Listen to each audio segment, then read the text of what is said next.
just push the tool in, give it a turn, and then they pop out to release them.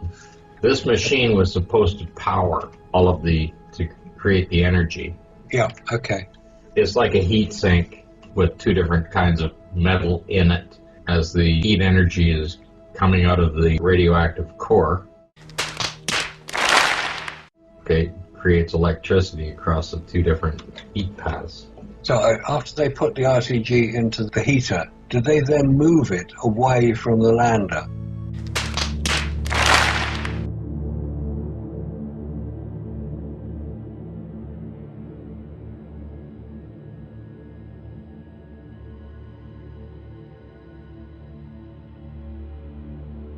Well, it goes out with the experimental equipment, but while they're working around it, this thing is going to be giving off radiation regardless.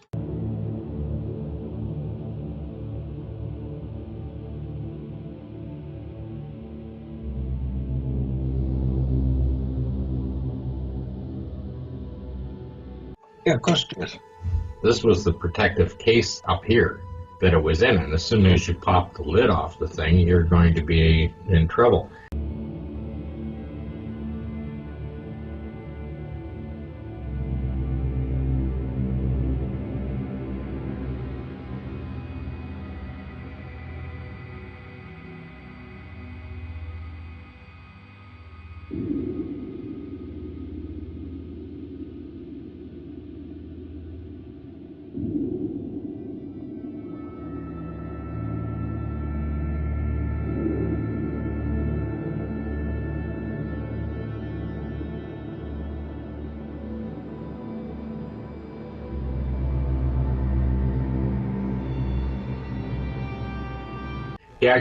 He has in his hand right there, that tool right there, that's the lid off of the core. That's just another anomaly, having this little radiation problem along with what we see in every photograph is the same thing. Yeah. But of course, don't forget that the suits gave them 100% protection against radiation.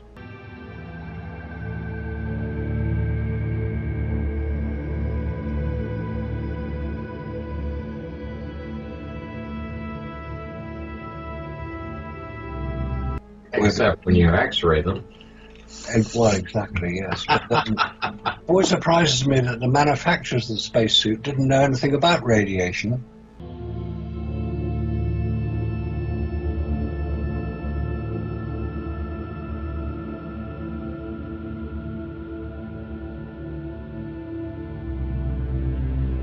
Because they didn't build any in. No protection was built into the spacesuits.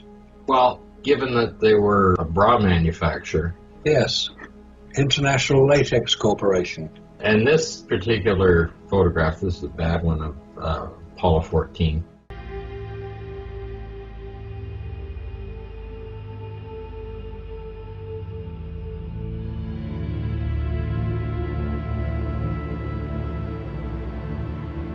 And this particular photograph, this is a bad one of Apollo 14.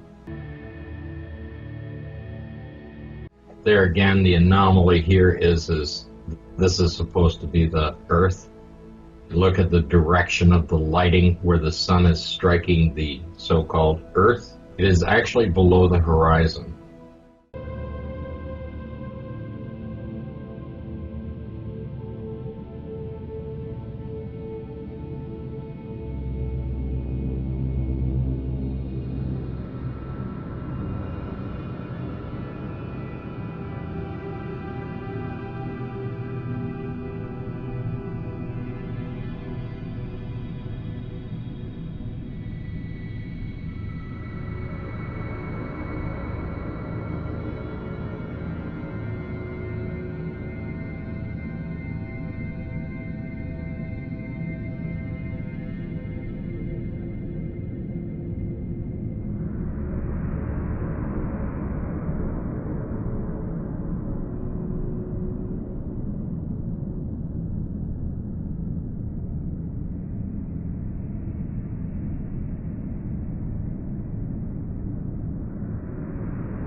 this would not light up whatsoever. And even if it was just coming over the horizon a little bit, so-called, to close this is facing the other way. It should be pure black. All of this down here has to be black. You wouldn't even see it because you don't have an atmosphere. There's no refraction of light anywhere. It's either light or it's dark. Even Neil Armstrong, when he got down off the ladder and he was standing in the shade and he's looking down and he said, "I can't even see my boots."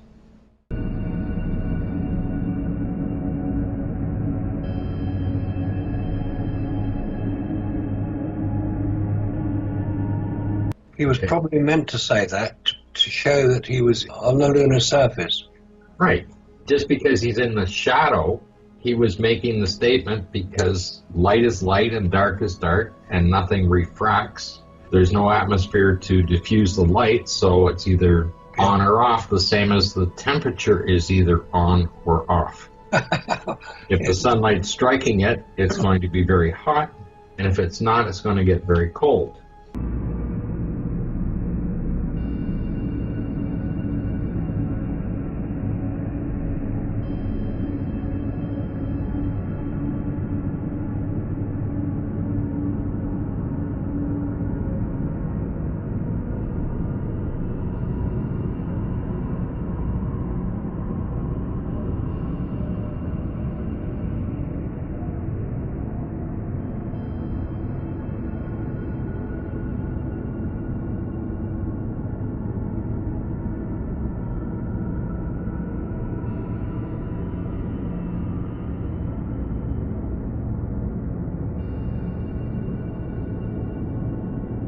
This is the other shot of Apollo 14.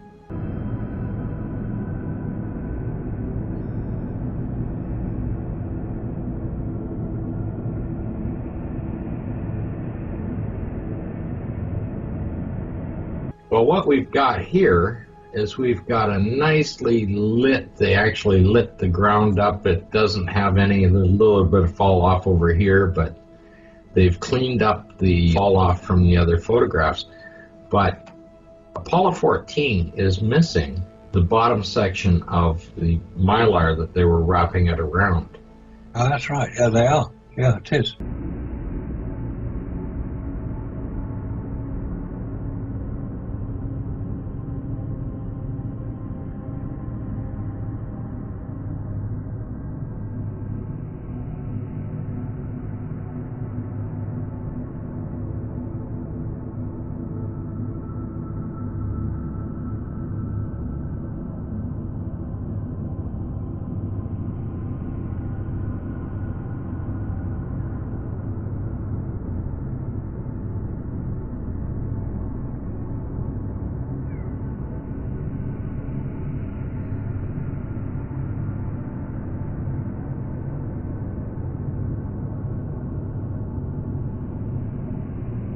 And when I was reading through the PDF files, they decided to add it on Apollo 11, and it was actually added after it was loaded into the rocket ready for launch.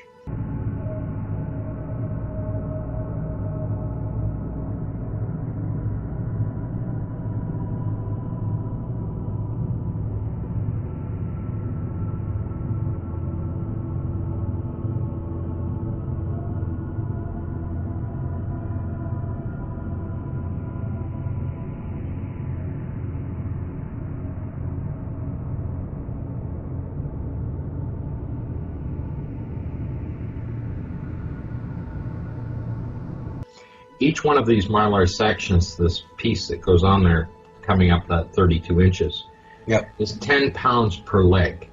10 pounds of mylar per leg. That's quite heavy, isn't it?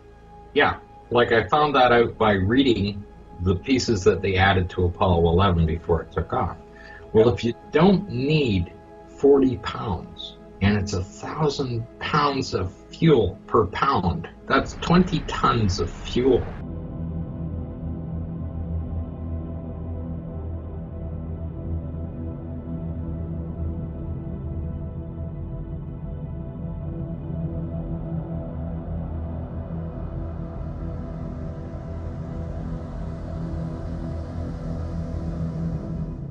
40 pounds, and it's 1,000 pounds of fuel per pound. That's 20 tons of fuel that you don't need.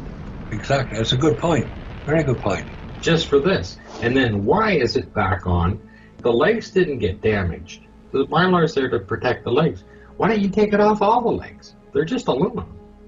There's no need to have it on in the first place. Right. If it didn't need to be there, Yeah. then take the rest of it off. There's at least another 20, 25 pounds per leg here, plus the secondary struts that it doesn't need to be on. You could get rid of another 150, 200 pounds of Mylar off of this machine because you don't have to wrap the feet or anything else. It just shows up better in photographs, doesn't it?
And it's 1,000 pounds of fuel per pound. That's 20 tons of fuel that you don't need.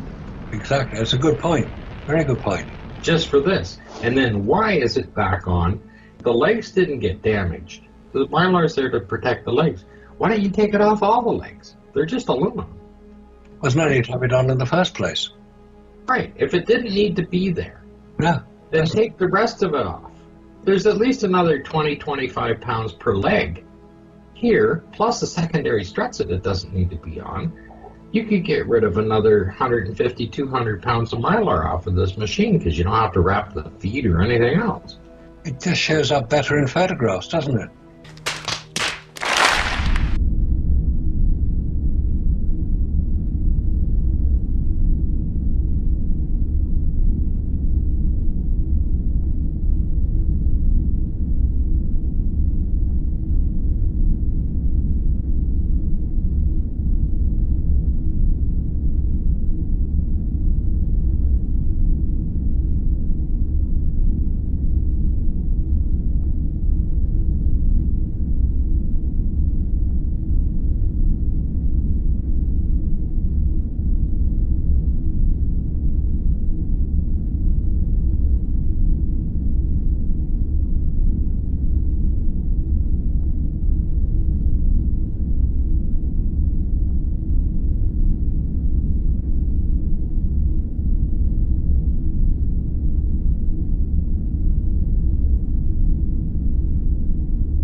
But they should have learned this. Yeah. Aren't these guys scientists, PhDs, and all of that stuff? And then the payload specialists that are trying to drop the weight down all the time. Look at all those guys. And they couldn't see this and say, hey, we don't need it?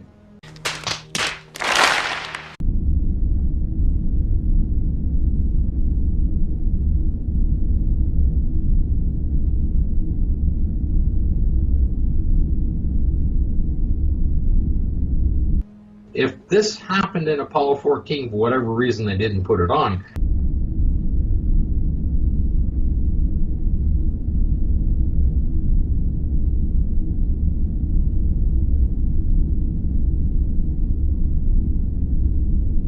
and they go, hey, look at this.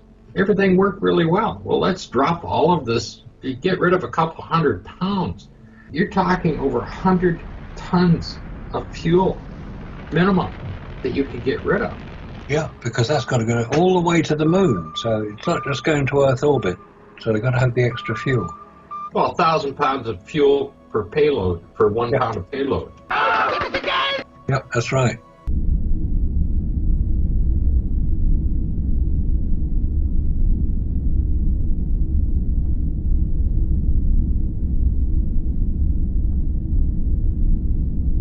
So you get rid of 40 pounds there. You could easily get rid of another 200 pounds. Not very clever, these people, are they? No. But it's in the photographs. Because the photographs look so much better with mylar all over the place.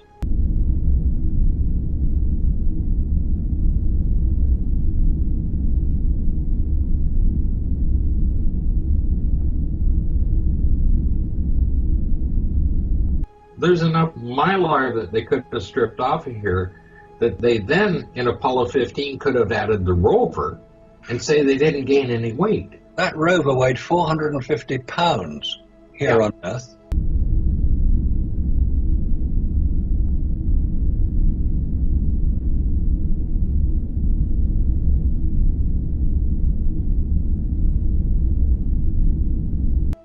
I've never seen if that included the batteries or not, because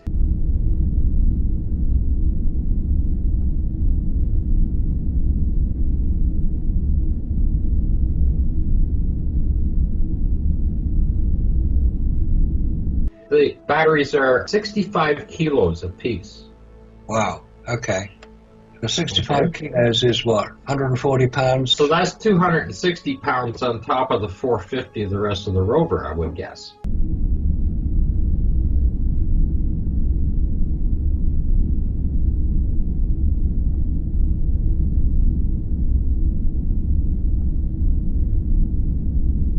You'd think they'd have got slightly better quality batteries than they use. They were truck batteries.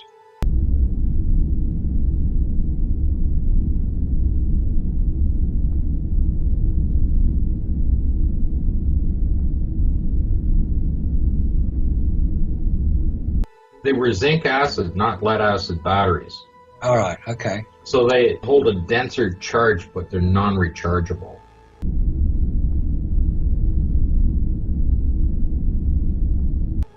And anytime you see a zinc acid battery listed in the Apollo, which all of them were except for the ones for the experimental station, because you have a charger that's charging it back up.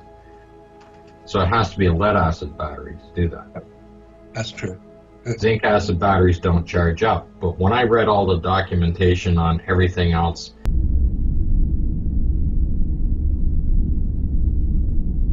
in the CSM and that, and they're using zinc acid batteries in there, you can't charge them up, and then you read an updated PDF file that says, oh, they charged them up every 10 or 12 hours on their way there.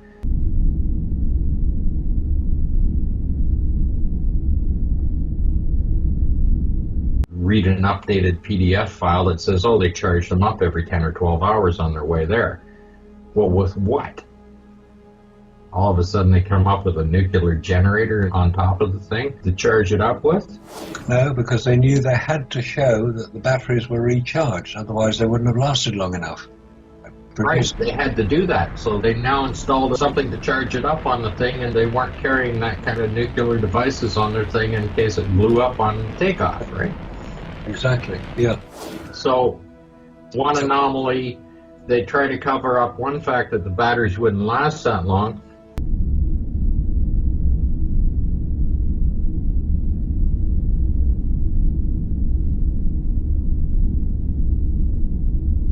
And then if you have a nuclear generator on board, then the batteries are just backup.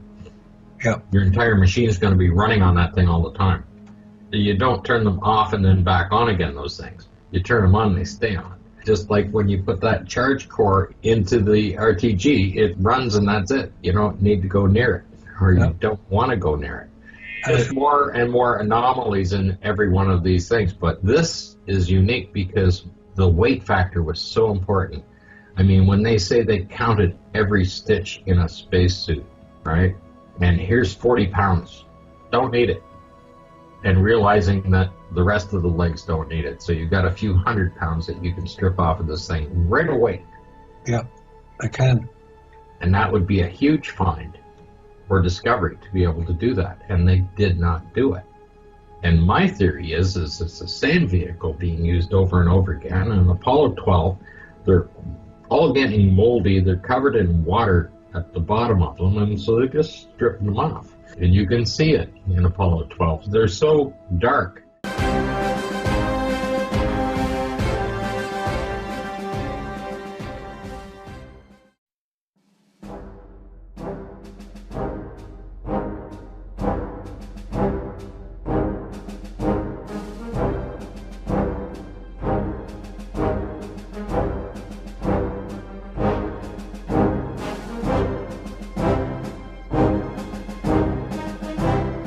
And my theory is it's the same vehicle being used over and over again. And Apollo 12, they're all getting moldy. They're covered in water at the bottom of them, and so they're just stripping them off. And you can see it in Apollo 12. They're so dark and got so much mold inside them that they don't even reflect light. On that previous picture, Scott, Yeah? that square box on the right in the picture, what was that? A picnic table when they stopped for lunch. Oh, of course it was. Yes. Picnic. That one down there? Yeah. Part of the experimental equipment.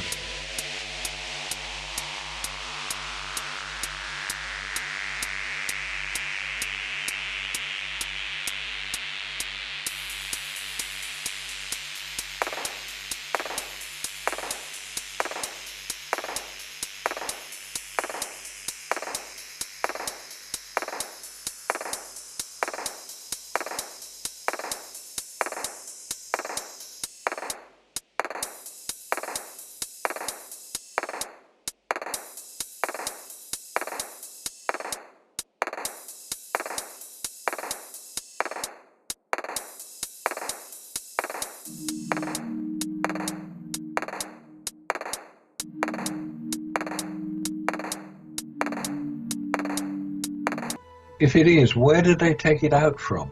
Where's the storage? Logically, it would be just above it. This is open a little slot here. All right, okay, yeah, that's where they put it.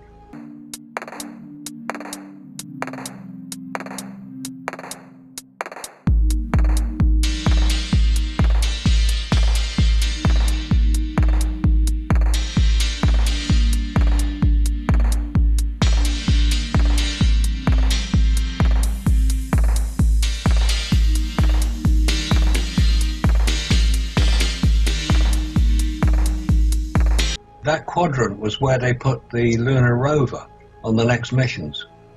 The funny thing is you can't put anything really in there because inside that is the first one to the right, quadrant 1.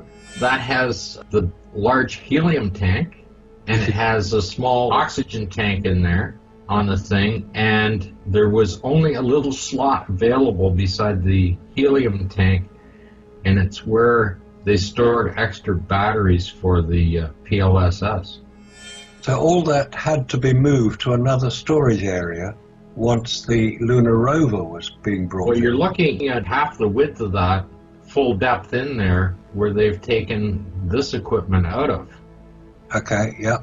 But there's supposed to be a helium tank in there. It's in the diagrams. Those helium tanks that helium tank's in the diagram, and that helium tank.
These outer areas are where they stored more equipment. They called them quadrants, so this was quadrant 1, 2, 3, and 4.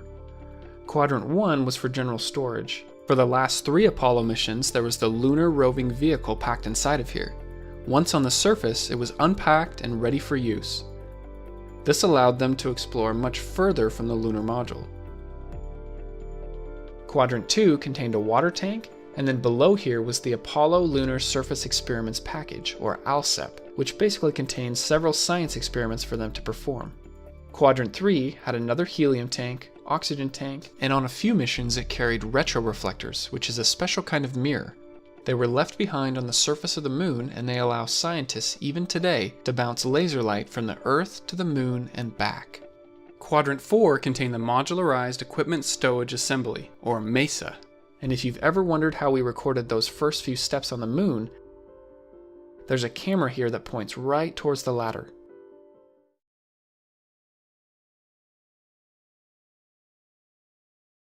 Okay, yeah. But there's supposed to be a helium tank in there. It's in the diagrams. Those helium tanks that helium tank's in the diagram, and that helium tank pressurizes the fuel. So on the later missions, where was the helium tank shown?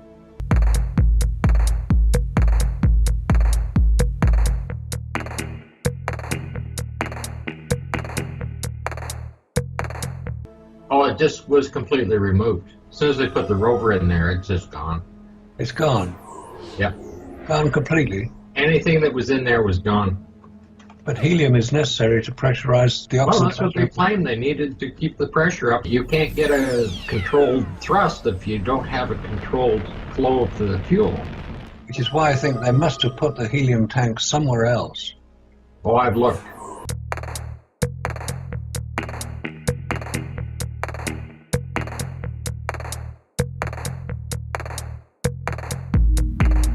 Which is why I think they must have put the helium tank somewhere else.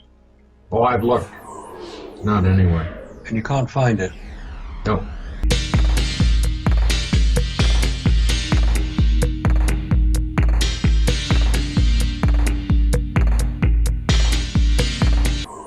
Not anywhere. And you can't find it? No.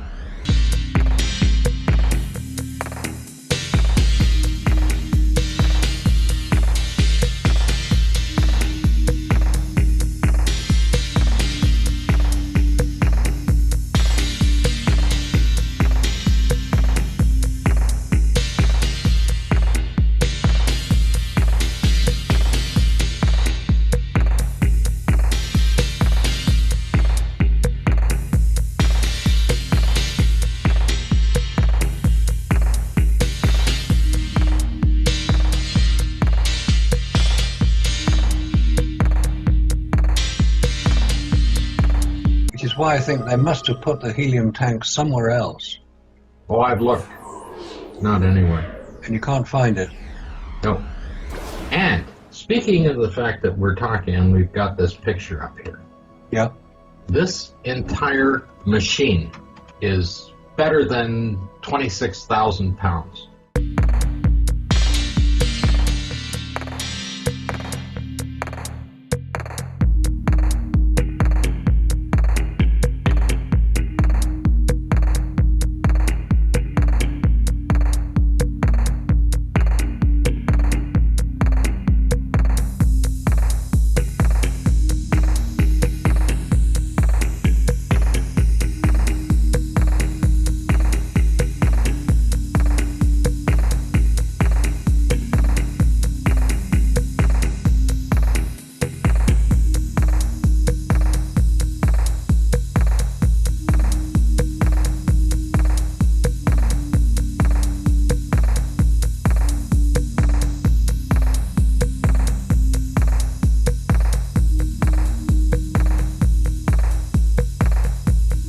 This entire machine is better than 26,000 pounds. And when they're descending down, the main part of the weight is on the lower half. They never did this when they were using even the flying bedstead. And they never did it in the simulator. As they're coming down, all of this fuel is being used at the bottom end. Yeah.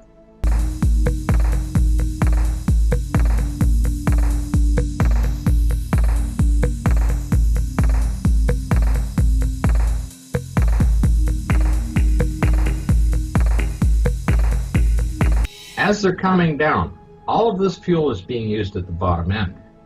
Yeah. By the time they're a couple of miles off the ground, they might have 10% fuel left or whatever in here. That's 19,000 out of the 26,000 pounds is now gone. Now the thing is top heavy. That's a very good point.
Now, how do you fly the thing? Those No. thrusters are going to react completely different on your way down. First of all, you've got about 70% of the weight on the lower half of the vehicle.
When you're coming down, by the time you hit the ground, 80% of the weight is above on the top half.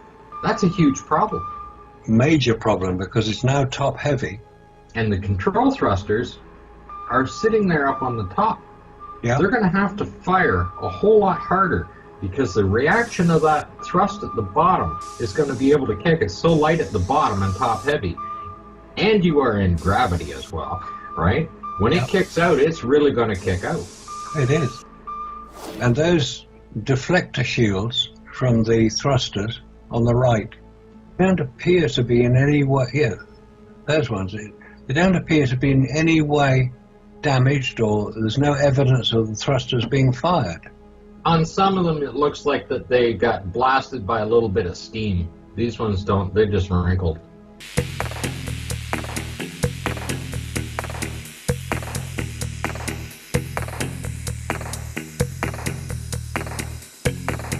Some of them have scorch marks on them like they were steamed. The actual fact, if this was an actual flying machine. Yeah, that was supposed to be flying and in action. Yes, if this was an actual flying machine, you're going to be landing on something that is so far off balance. And it never really struck me, but depends on which document you read. 19,100 pounds of fuel on the lower half. You still have like the so-called the helium bottle and whatever down there. But that is 19,100 pounds out of the 26,000 pounds of the entire.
Deflector shields from the thrusters on the right don't appear to be in any way, those ones, they don't appear to be in any way damaged, or there's no evidence of the thrusters being fired.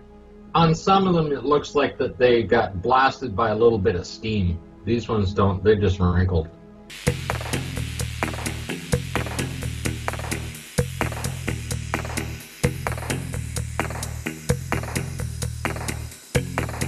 Some of them have scorch marks on them like they were steamed.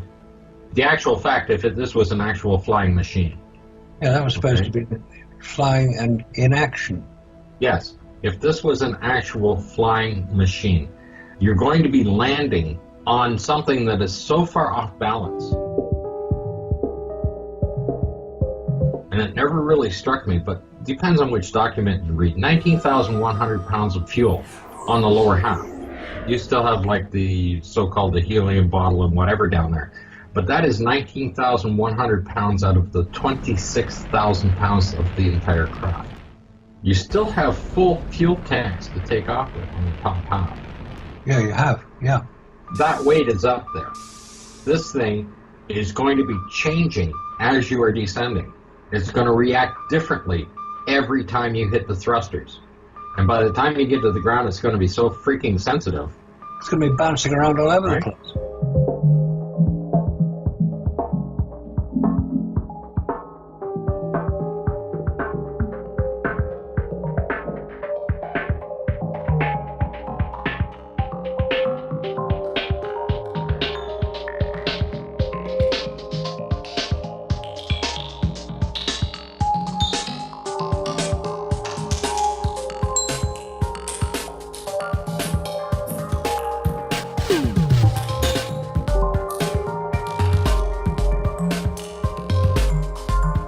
You imagine getting even a little bit of reflective wave coming off the surface when you're landing. It's going to kick it out.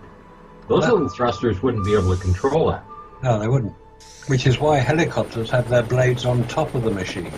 This machine takes 6 times the attitude compared to a helicopter. Like if you wanted to start a forward movement and you just tilt a helicopter forward and you go. A helicopter generates lift from its rotating blades. Adjusting the collective pitch changes the angle of all blades simultaneously, allowing the helicopter to increase or decrease in altitude. Adjusting the cyclic pitch will change the angle of each blade at specific parts of its rotation, creating more lift on one side, leading to forwards, backwards, and side-to-side motion. Changing the pitch of the tail rotor blades rotates the helicopter left or right, like a rudder. 5 degrees and it gently flies off. You have to go 30 degrees on this to do the same thing. 10 seconds. 10 seconds. Port stage pushed. Engine arm is S. Okay, I'm going to get the pro. 99, proceeded. 3, 2, 1. Ignition. Right away, Houston. Bets are good. Ag thought. Pitch over. Roger, you have good thrust.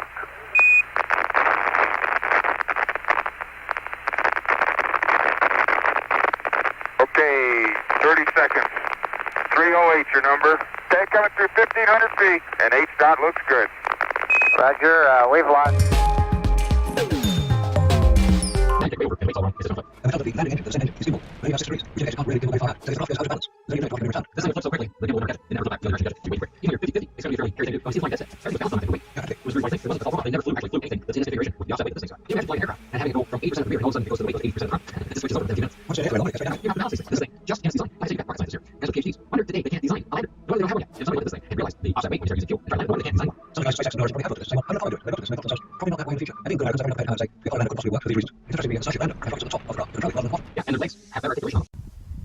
Ignition in 5, 4, 3, 2, 1.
Engine shutdown test complete. Nope.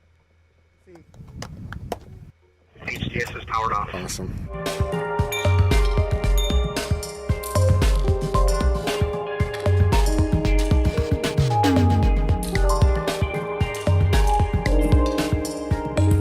It's interesting, the Starship lander has rockets at the top of the craft to control it rather than at the bottom.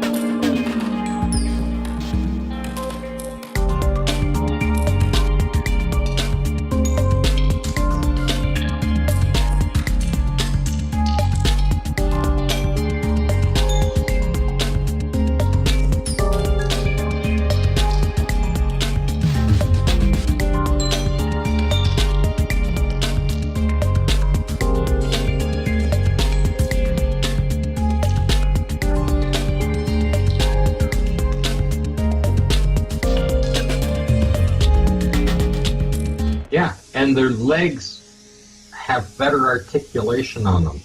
Yeah. I mean, even in the movies, Star Trek movies and stuff like that, the legs land like the rear leg of like a grasshopper or something like that, right? Where they can set the vehicle down and up again. These are just, they come out, they're hard, and they've got one-time compression to absorb the shock, right? The crushable aluminum core in there that gets crushed down, and it doesn't come back. Yeah.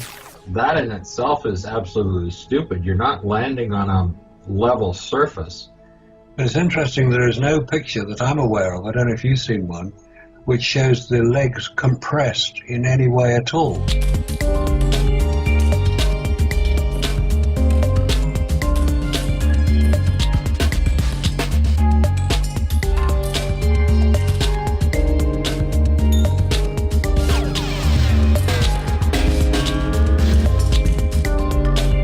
On any of the 6 missions.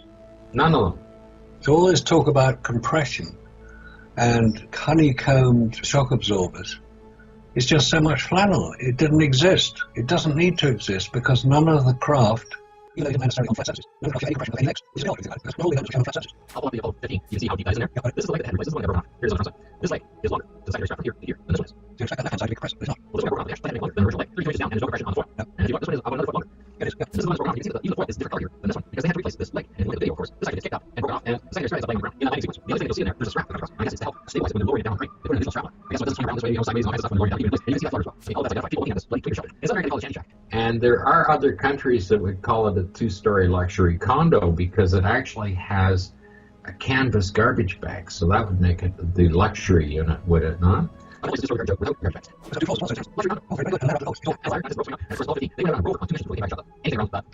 of course, putting a rover in it would unbalance it quite significantly.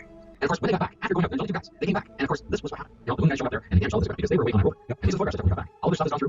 There's the actual, this is where they around, you exhaust, this is around like that. This is the articulating arm that brings the rover down onto the ground. And you can see this was broken right over here. Yep. This was broken, like, this was around, this broken. And here's the 2 articulating arms that swing down the rover down onto the ground. They're broken right off. These little straps that were sitting there, I think they would be actually open the door and stuff like that because they've got a little tail on and stuff. This is the actual arm that comes down the shocks. You can see 2 shocks here that open up and up and down. The cable running through there goes through all these little arms. And one on the side, as already seen, right? That's gone. Completely gone. That's what happens when it hit the ground. It hit so hard, it actually knocked the rover right off the machine. And they had to fix that quickly and override so they can come back and work on this. And of course, they just said on one of the most essential things that you got to do to be ready about it. They didn't have these guys come down the flag up and so they jumped on the rover. And for 2 missions, they were gone. That is probably the biggest anomaly that they had. So it's very strange on the rocket skirt, and you can see a crease on both sides. It's being compressed. That's what I'm talking about. I'm saying, well, we better hard landing there, guys, so we should be through this. It'll fall apart. But no, we got to go over and off they go, both on the flag up. The thing is that right now, this still has exhaust on Apollo 17. Yep. Which means it's the same vehicle. Same vehicle.